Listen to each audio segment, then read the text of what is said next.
तो hey guys, मेरे को आपसे थोड़ी सी हेल्प चाहिए थी और मैं थोड़ी सी दुविधा में फंस चुका हूँ क्योंकि वन पीस का जो लाइव एक्शन है वो आ चुका है और मेरे को ऐसा लग रहा है कि अभी इस एनीमे में लोगों को ज़्यादा इंटरेस्ट नहीं होगा, ना ही एक्सप्लेनेशन देखने में, और ऐसे लोग वन पीस के लाइव एक्शन की ओर ज़्यादा जाएंगे। तो मैं आपका ओपिनियन जानना चाहूँगा कि मैं आगे एक्सप्लेन क्या करूँ, क्या मैं इसी को कंटिन्यू रखूँ या फिर लाइव एक्शन का एक्सप्लेनेशन लाऊँ या कोई और एनीमे नया स्टार्ट करूँ एक्सप्लेनेशन। ये आप लोग मेरे को कमेंट सेक्शन में प्लीज़ बता दीजिए, मेरे को कुछ समझ में नहीं आ रहा है। तो अभी के लिए इस एपिसोड को शुरू करते हैं। ये एनीमे हमारा नहीं है और हम सिर्फ इसे अपने एंटरटेनमेंट पर्पस के लिए एक्सप्लेन कर रहे हैं। तो वन पीस के पिछले एपिसोड में हमने देखा कि ज़ोरो और लूफी के क्रू को ज्वाइन कर लेता है और वो दोनों एक नए सफर पे निकल जाते हैं। और अब आगे तो हम वन पीस के एपिसोड नंबर 4 की शुरुआत में देखते हैं कि कुछ पायरेट लूटे हुए खजाने को देख के कह रहे होते हैं, इस बार हमने बहुत अच्छा खजाना लूटा है, इस बार पायरेट बगी गुस्सा नहीं होंगे। और वो ये सब बातें कर ही रहे होते हैं कि तभी उन्हें समुद्र में एक छोटी सी बोट दिखती है और उस बोट में एक लड़की दिखाई देती है और वो लड़की और कोई नहीं बल्कि नामी होती है। उस लड़की को उस बोट में देखकर वो तीनों उसके पास आ जाते हैं और नामी बेहोशी की हालत में उससे कहती है, शुक्र है कोई तो मिला, मैं बहुत प्यासी हूँ, क्या आप भगवान के नाम पर मुझे पानी पिला देंगे? और अगर आप चाहो तो पानी के बदले ये खजाना रख सकते हो, मुझे बहुत प्यास लगी है। नामी का ये ऑफर सुनकर वो तीनों पायरेट्स तो बहुत खुश हो जाते हैं और वो सीधा उसकी बोट पर जाके उस खजाने को लूटने लगते हैं। और वो तीनों जैसे ही वो बॉक्स ओपन करते हैं तो उन्हें मिलता है ठेंगा। इसका मतलब नामी ने उन तीनों को बुद्धू बना दिया। और वो तीनों जैसे ही पीछे मुड़कर देखते हैं तो वो देखते हैं कि नामी उनका खजाना और बोट दोनों ही लेकर फरार हो चुकी है। और नामी जाते जाते उनसे कहती है कि मुझे देखने से लगता है कि वहाँ पर बिजली और बारिश दोनों गिरने वाले हैं, तो तुम्हें यहाँ से हट जाना चाहिए। और इससे पहले कि वो पायरेट्स कुछ भी करते तो बहुत ही तेज बारिश उनके ऊपर गिरने लग जाती है और वो बोट डूब जाती है। और इसी के साथ हमें एपिसोड नंबर 4 की हेडिंग दिखाई जाती है, Luffy past red hair shanks.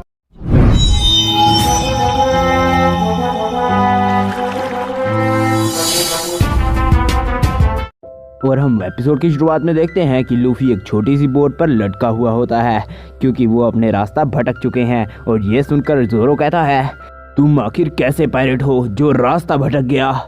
जिसे सुनकर लूफी कहता है, आखिर तुम कैसे बाउंटी हंटर हो जिसे रास्ता तक नहीं पता? जिसे सुनकर ज़ोरो कहता है, हाँ मैं एक बाउंटी हंटर हूँ, लेकिन मेरे पास कोई रास्ता ही नहीं था इसके अलावा पैसा कमाने का।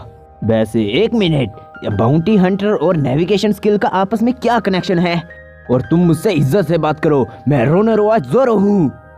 और लूफी और ज़ोरो की इन्हीं लड़ाई के बीच में लूफी की हैट गलती से हवा में उड़ जाती है और लूफी कहता है, शैंक्स। और लूफी के ये कहते ही हमें लूफी की यादों में एक आदमी दिखाया जाता है और इसी आदमी का नाम है शैंक्स।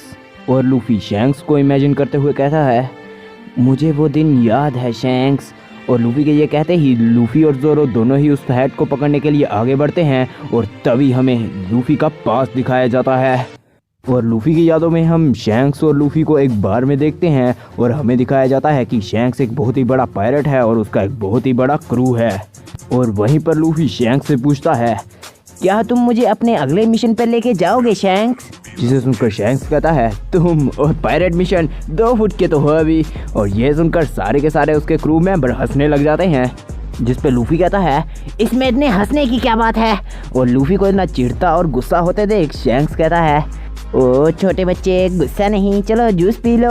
और शैंक्स के कहने पर लूफी जूस को पीने लगता है और शैंक्स कहता है, तो तुमने मान ही लिया तुम एक छोटे बच्चे हो। शैंक्स की बात सुनकर सारे के सारे क्रूमेट फिर से लूफी के ऊपर हंसने लग जाते हैं और ये देखकर लूफी को और भी ज्यादा गुस्सा आ जाता है। और इसी हंसी मजाक के बीच में वहाँ पे एक पायरेट आ जाता है और वो वेट्रेस से पूछता है, क्या यहाँ बियर के बैरल्स हैं? तो वेट्रेस बताती है, माफ करना, यहाँ सब कुछ खत्म हो चुका है। जिस पे शैंक्स कहता है, माफ करना, ये मेरे क्रू की गलती है, मगर एक बोतल बची है, तुम ले सकते हो इसे। जो देखकर वो आदमी गुस्सा हो जाता है और वो शैंक्स की बोतल को उसी के हाथ में तोड़ देता है और कहता है, मेरे ऊपर 8 मिलियन बैरिस का ऑफर है और तुम मुझे सिर्फ एक बोतल दे रहे हो। उसकी इस हरकत पर शैंक्स उसको कुछ नहीं कहता बल्कि वो उस टूटी हुई बोतल के कचरे को साफ करने लगता है। और ये देखकर होटल की वेट्रेस कहती है, सर आपको ये सब करने की जरूरत नहीं, ये साफ मैं कर लूँगी।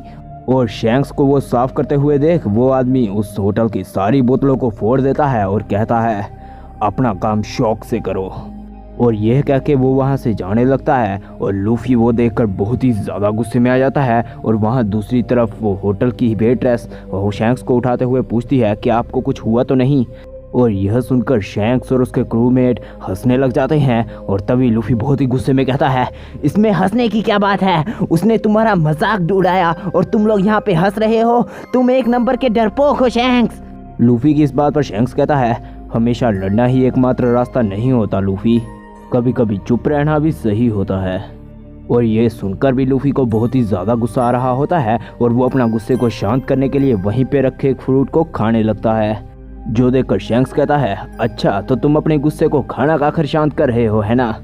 जरा एक मिनट, वहाँ पर तो डेविल फ्रूट रखा था, क्या तुम उसे खा रहे हो। लूफी को फ्रूट खाता हुआ देख शैंक्स उठकर कहता है, क्या तुमने यहाँ रखा हुआ डेविल फ्रूट खा लिया, जल्दी उसे अपने पेट से बाहर निकालो, अगर वो नहीं निकला तो तुम कभी नहीं तैर पाओगे। और लूफी के पेट से वो डेविल फ्रूट बाहर निकालने के लिए शैंक्स उसको उल्टा करके उसे हिलाने लगता है ताकि डेविल फ्रूट उसके पेट से बाहर निकल जाए। लेकिन तभी शैंक्स देखता है कि लूफी का सारा शरीर एकदम लचीला हो चुका है, जिसे देखकर शैंक्स कहता है, क्या तुम्हें पता है अभी अभी तुमने क्या खाया है। इस फ्रूट को खाने से जरूर तुम्हें ताकत मिली है, पर तुम अपनी सबसे बड़ी ताकत तैरने को भूल चुके हो और अब तुम कभी नहीं तैर पाओगे। शैंक्स के मुंह से यह सुनकर कि लूफी ने अपनी खासियत खो दी है, लूफी काफी दुखी होता है। और फिर हमें अगले दिन का सीन दिखाया जाता है, जिसमें हमें दिखाया जाता है कि वो बार एकदम तहस महस हो चुका है। और हम देखते हैं कि लूफी किसी को कह रहा होता है कि जल्दी से तुम शैंक्स से माफ़ी मांग लो। और तभी हमें दिखाया जाता है कि वो वही कल वाला पायरेट होता है। और इसी के साथ हमें बताया जाता है कि वो पायरेट कुछ देर पहले भी वो उसी बार में आया था और वो उसी चीज़ का मजाक उड़ा रहा होता है कि शैंक्स किस तरह उसने शैंक्स का मजाक उड़ाया, उसी के मुंह पे उसकी बोतल फोड़ दी। और तभी लूफी बहुत ही ज़्यादा गुस्से में आ जाता है और कहता है, जल्दी से शैंक्स से माफ़ी मांगो वरना मैं तुम्हारा मुँह फोड़ दूंगा। और इसी के साथ हम प्रेजेंट में आते हैं और हम देखते हैं कि उस पायरेट में लूफी के मुंह पर पैर रख दिया है और अपने पैर से लूफी का मुंह रौंद रहा होता है। और ये सब देखकर वहाँ का मेयर उनसे कह रहा होता है, मैं नहीं जानता लूफी ने आपके साथ क्या बदतमीजी की है, पर उसके बदले मैं आपसे माफ़ी मांगता हूँ, कृपया लूफी को छोड़ दो। और इन्हीं सब बातों के बीच में शैंक्स वहाँ पर आ जाता है और शैंक्स को उस वहाँ पर देख वो पायरेट कहता है, ओए पोछा मारने वाले, अभी भी तू यहीं पे है। लूफी को ऐसी हालत में देख शैंक्स मजाक में कहता है, अरे तुम तो कहते थे तुम बहुत बड़े पायरेट बनोगे, तुम तो कहते थे कि तुम्हारे उंगलियां तो पिस्टल जैसी हैं, तो क्या हुआ। जिसे देखकर लूफी कहता है, ये वक्त मजाक का नहीं है शैंक्स। और इन्हीं सब बातों के बीच हम देखते हैं कि शैंक्स के ऊपर किसी ने पिस्टल दाग दी है और तभी शैंक्स का एक रूममेट उस पिस्टल वाले को उड़ा देता है।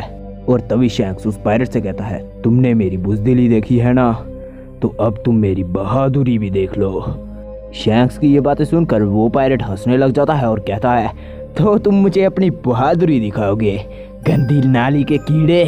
और ये कहकर वो अपने क्रूमेट्स को उन पर हमला करने के लिए भेज देता है। लेकिन शैंक्स का सिर्फ एक क्रूमेट उन सभी के सभी को अपनी पिस्टल के साथ हरा देता है और कहता है, अगर तुम्हें शैंक्स से लड़ना है तो या तो तुम मिलिट्री लाओ या तो आर्मी की बहुत बड़ी फोर्स लाओ, तू अकेला शैंक्स को नहीं हरा सकता, शैंक्स अकेला वन मैन आर्मी है। इसी बीच वो पायरेट एक क्रू मेंबर के द्वारा उसकी सारी टीम को खत्म होता हुआ देख बहुत ही ज्यादा घबरा जाता है और एक स्मोक ग्रेनेड फेंक कर वहाँ पे धुआं कर देता है। और धुएं के हटने पर उस पायरेट के साथ लूफी को वहाँ ना देखने पर शैंक्स कहता है, वो अपने साथ लूफी को कहाँ लेके गया। और वहाँ हम दूसरी तरफ देखते हैं कि वो पायरेट लूफी को समुद्र के बीचों बीच लेके आ चुका है और वो लूफी को समुद्र में फेंक कर डुबा कर मारना चाहता है।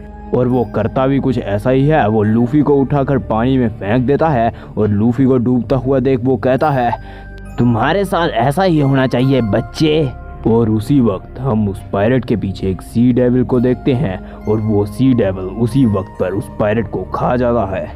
और तभी वो सी डेविल लूफी को खाने के लिए आगे बढ़ता है और वो लूफी को खाने ही वाला होता है कि तभी वहाँ पर शैंक्स आ जाता है और लूफी को बचा लेता है। और वो सी डेविल फिर से लूफी और शैंक्स पर हमला करने के लिए आगे बढ़ता, उससे पहले ही शैंक्स उसको एक बहुत ही ज़्यादा खतरनाक डेथ स्टेयर देता है और वो सी डेविल उस डेथ स्टेयर से इतना डर जाता है कि तभी के तभी वहाँ से दुम दबा के भाग जाता है।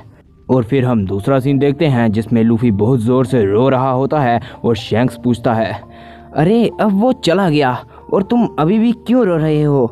जिस पे लूफी कहता है शैंक्स वो नहीं, तुम्हारा हाथ। जिस पे शैंक्स कहता है कोई बात नहीं लूफी। और फिर हम अगले सीन में देखते हैं कि शैंक्स और उसके क्रूमेट अपने अगले मिशन पे जाने के लिए तैयार हो चुके होते हैं। और फिर लूफी कहता है मैंने डिसाइड कर लिया है, मैं खुद बड़ा होके एक पायरेट बनूंगा और अपना एक नया क्रू बनाऊंगा। जिस पे शैंक्स कहता है बड़ा आया पायरेट बनने वाला, 2 फुट का तो है नहीं, अपना क्रू तू खाक बनाएगा। जिस पे लूफी कहता है मैं पायरेट किंग बन के दिखाऊंगा, तुम सब देख लेना। और ये सब कहकर लूफी को बहुत ही ज्यादा गुस्सा आ रहा होता है। और तभी शैंक्स अपनी स्ट्रॉ हैट लूफी के ऊपर रखते हुए कहता है तुम जरूर बनोगे, मुझे तुम्हारे ऊपर पूरा विश्वास है लूफी। और शैंक्स को जाते हुए देख लूफी कहता है मैं तुम्हें ये स्ट्रॉ हैट ज़रूर वापस दूंगा जब मैं एक बहुत बड़ा पायरेट बन जाऊंगा। और तभी सीन प्रेजेंट में आता है और हम देखते हैं कि ज़ोरो ने लूफी की स्ट्रॉ हैट लूफी को दे दी होती है। और अपनी स्ट्रॉ हैट को वापस पाकर लूफी भी बहुत खुश हो जाता है। और तभी लूफी हवा में उड़ते एक पंछी को देख लेता है और लूफी भूख के मारे उसको खाने की सोचता है। और इसीलिए लूफी उसको पकड़ने के लिए हवा में जाता है, लेकिन इससे बहुत बड़ी गलती हो जाती है क्योंकि वो पंछी बहुत बड़ा होता है और उसकी चोंच में फंस जाता है। और फिर ज़ोरो लूफी को बचाने के लिए उस नाव को लेकर निकल पड़ता है। फिर हम दूसरी तरफ देखते हैं जहां नामी कुछ लोगों से बचते हुए भाग रही होती है और लूफी तभी उस पंछी के चंगुल से छूटकर तभी नामी के सामने आके ही गिरता है। और इतनी ऊपर से गिरने के बावजूद भी लूफी को कुछ नहीं होता, वो इसलिए क्योंकि इस गम फ्रूट की पावर लूफी के पास है और वो रबर की तरह स्ट्रेच हो सकता है और इसीलिए उसे कोई भी किसी भी तरह की चोट नहीं लगती। पर ये सारी बातें नामी को नहीं पता, इसलिए वो इतनी ऊपर से गिरे हुए इंसान को जिंदा देखकर एकदम चौंक जाती है। और इसी सीन के साथ हमारे फोर्थ एपिसोड यहीं पे समाप्त होता है। आप जल्दी से जाके कमेंट सेक्शन में बताइए आगे मैं क्या करूं, यार एक प्यारा सा कमेंट करके लाऊं या कोई और एनिमे मैं स्टार्ट सारे करूं? कमेंट्स जल्दी से रिप्लाई बता दूंगा। दीजिए।